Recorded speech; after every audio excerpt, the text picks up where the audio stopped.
then you have these lists. And you're like, oh, okay, I'm going to attack this grouping of stuff first, but how do you do that? I have 4 ways for you to attack your to-do list. 4, okay? First one, cha-ching. I was on Barry Moltz's radio show. Barry Moltz is the small business get unstuck guy, and I was on Business Insanity Radio.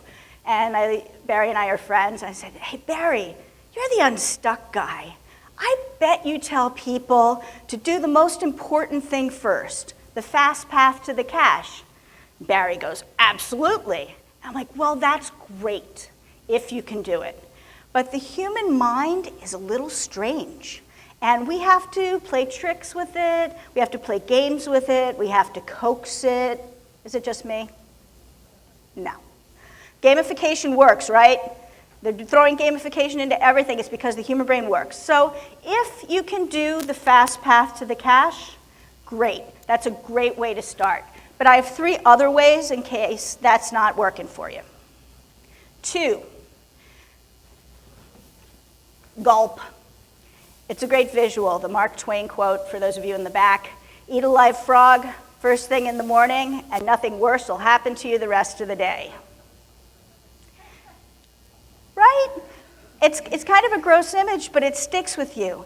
And we've all had those frog tasks. My favorite example is as we're getting close to tax time, we need to reach out to our accountant, we need to make an appointment. And when we make that appointment, we know a bunch of other things are going to happen. We're going to have to get our receipts in order. We're going to have to bring our books up to date. That might include updating 1 month, 2 months, 6 months of data. Some of you enjoy those sorts of administrative tasks. Good for you. A lot of us really dread it. So that's a big, bad frog that all of us can kind of relate to. But let's talk this through for a second. So our to-do list is such that there's this frog, and it's staring at us, ribbit, ribbit. And if you said, you're kind of feeling icky in the morning, you're like, oh, I've got a little bit of a headache, I'm not really in the mood, I'll do it after lunch. Day goes by, you're after lunch. How much did you get done in the morning? Were you really productive? Were you focused? Were you on track? Probably not, right? Because you were thinking about the frog. It's taking all this energy. If you had just done whatever the big, bad, ugly thing was first, you would have gone, oh, I'm so relieved, and then been able to do the rest of your work. So let's go over again. 1, cha-ching. 2, gulp. All right. 3. Third way is check. And this is going to appeal to the people who like control, the people who I like to refer to as type AA chronic overachievers. And I know some of you in the room are giggling at this. It is great to, this is a great technique if you have a bunch of little things on your to-do list and you're thinking to yourself, why didn't I just do that? That's not going to take a lot of time. I don't even know how that ended up on the list. And then there's 2, 3, 5, 10 little things that you could really just whip through. Check, check, check, check, check. Well, I would say if you have a to-do list that has a bunch of little things, just go through and do the checks. Why? Because you're going to build enthusiasm. You're going to build momentum. And that carries over into the tasks that you're maybe not quite as excited about. Sound like it would work? Okay, so we've got cha-ching, we've got gulp, we've got check, and here's the last one. And I have to tell you that this is the one that I use the most, works the best for creatives. It's woohoo. So you look at your to-do list, and what's going to get you excited?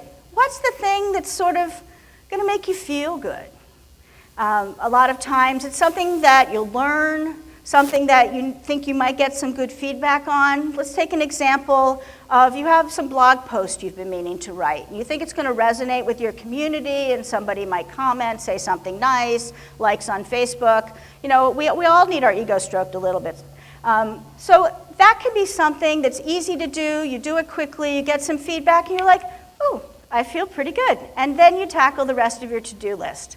If you're noticing a trend, folks, the trend is to build enthusiasm, is to build momentum, so that this carries over into the rest of what you have to do that's maybe less interesting, less savory, or will take more time.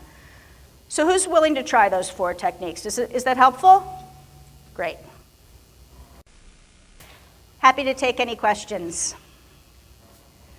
You gave us the 4 priorities, which is great. Is there a priority to the priorities? I mean, some days I pick the dreaded task and I eat the frog, and some days I do other stuff.